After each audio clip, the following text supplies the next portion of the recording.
Hey y'all, welcome back.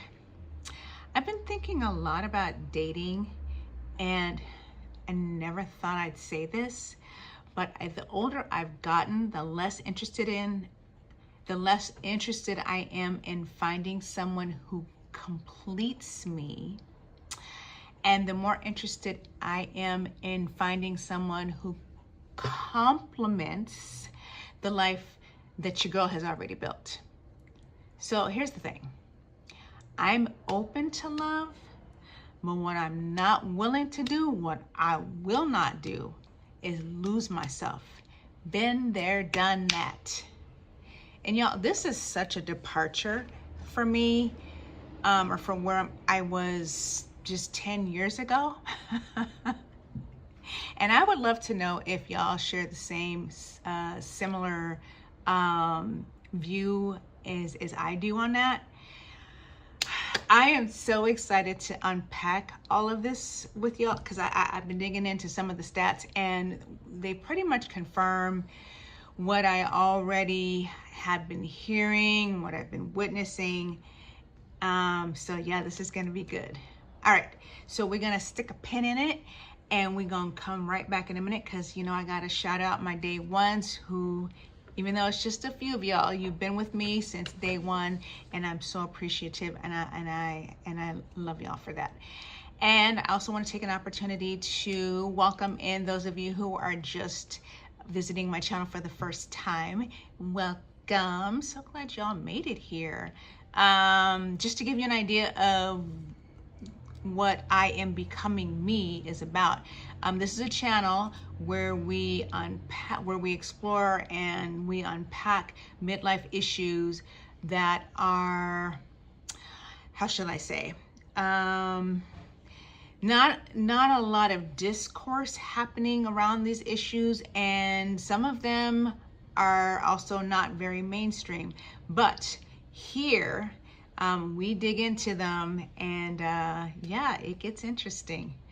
All right, so we're gonna jump back into where we left off. Let's see, where did we leave off, y'all? Oh, I was talking about how I was open to love, but not willing to lose myself. And I know this is something a lot of y'all can relate to, because love isn't, man, it's a hell of a drug, ain't it? It's so, in the beginning, it's so intoxicating, and you just get sucked up in it, and the next thing you know, you're disappearing and you don't even know how you got lost, right? Yeah, it's kind of crazy.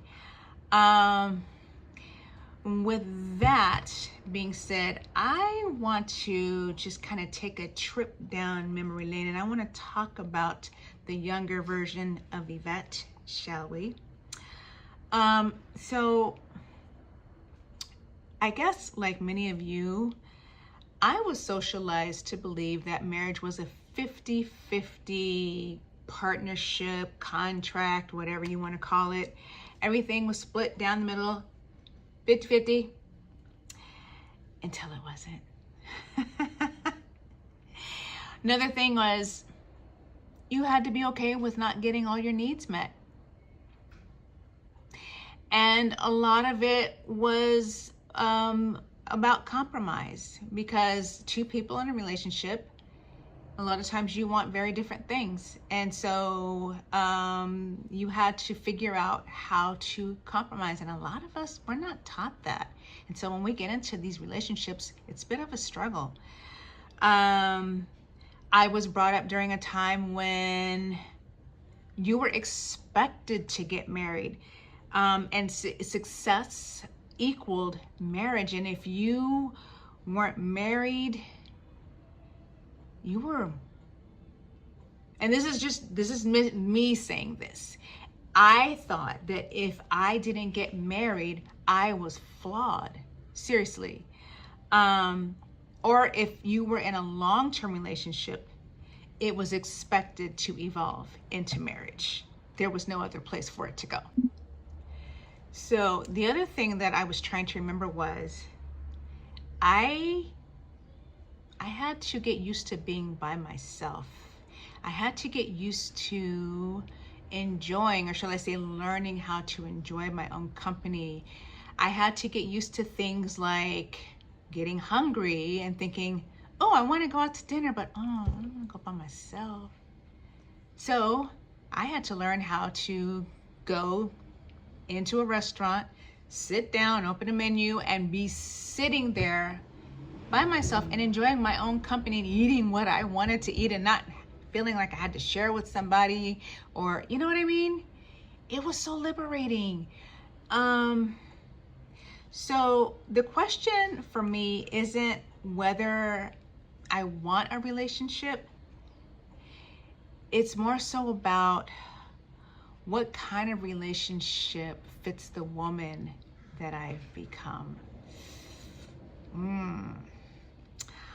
And during the opening, I mentioned that I took some time to dig into some stats, which for the most part pretty much confirmed what I already have been hearing or witnessing. So I want to draw your attention to where we were 10 years ago and compare that to where we are now.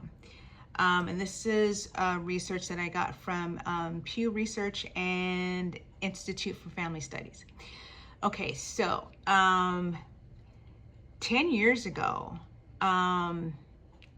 45 to 50% of single women were open to or actively seeking relationships.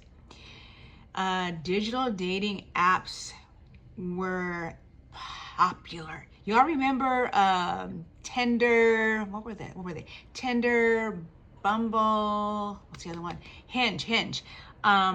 Those were so popular. These were being widely used to seek partnerships. Y'all have a funny story about a dating app. I think I was on Tinder, and y'all,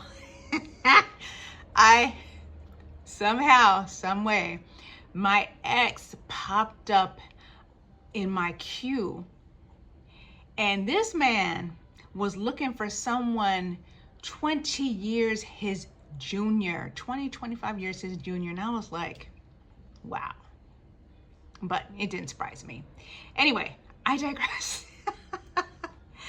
So let's see, let's look at some of the other research. It cited that singlehood in women who were 40 plus were mostly viewed as temporary transitions, and this is for women who were post-divorce or were waiting to find a partner. And also they cited that 15.2 million women owned homes in the United States. And all this is going to, I'm going to weave all this together so it actually means something. Okay, so now let's jump ahead and let's contrast this data with the stats from 10 years ago. It's interesting, y'all. Okay, so what changed? So now 34% of single women, only 34%, are actively seeking partnerships or looking to date. So it's down about 16%. Over 60% of single women are choosing to remain single, and they are viewing singlehood and partnerships as permanent and peaceful. There is also, according to the data, sharp increase in single women who have obtained college degrees. So we're talking bachelor's degrees, post-baccalaureate degrees. This is important because it lifted the median income, making marriage what?